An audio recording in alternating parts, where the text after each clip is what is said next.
Muhammed sallallahu aleyhi ve sellem, Abbəkir və Ömər üçü bir yerdə dəfn olunublar.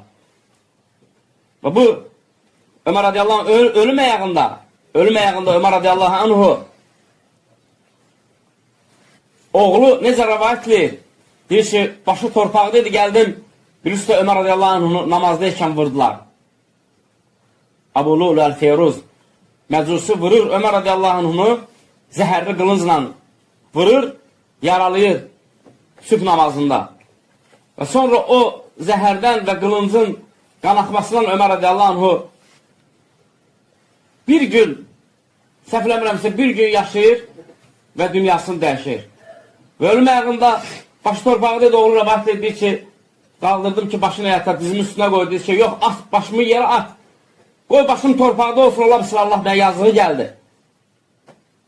Və deyir ki, oğluna ki, get Ayşə anamızın yanına və ona dinən ki, Xəttabın oğlu Ömər deyir ki, əgər imkan varsa Muhammed sallallahu aleyhi ve sellemin yanındakı o bir dənə yeri mənə versin. Ayşə anamız özü için saxlamışdı və Ömər bilir ki, o özü için saxlayır. Atası, həyat yoldaşı və özü. Çünki Ayşə anamızın evi idi. Peyğəmbərlər öz evində dəfn olunur. Alimə dillər ki, fikir verir orada Ömər radiyallahu anh təvəzkarlıq edirdi və özü alçaldırdı. Getdilən ki, demədi ki, getdilən möminlərin əmri. Dedi ki, getdilən ki, Xəttabın oğlu Ömər. Və oğlu gedir deyir ki, Ayşə anamıza, ey ana, atam xahiş edir, rica edir ki, səndən əgər imkan varsa mənə icazə versin Allah Rəsulunun yanında dəfn olunmağa. Və Ayşə anamız radiyallahu anh, böyük insan, böyük qəlbli insan və onlar, qardaşlarım, batil əhli, Yahudilərin tör töküntüləri bu dini sökmək üçün, dağıtmaq üçün əsas 4 dənə sütunun üçün dağıtmaq istəyiblər. Bir binanın bir sütunu gedərsə o bina təhlükəlidir. İkinci sütunu gedərsə təhlükə böyüyür, üçüncü sütunu gedərsə orada heç nə qalmaz.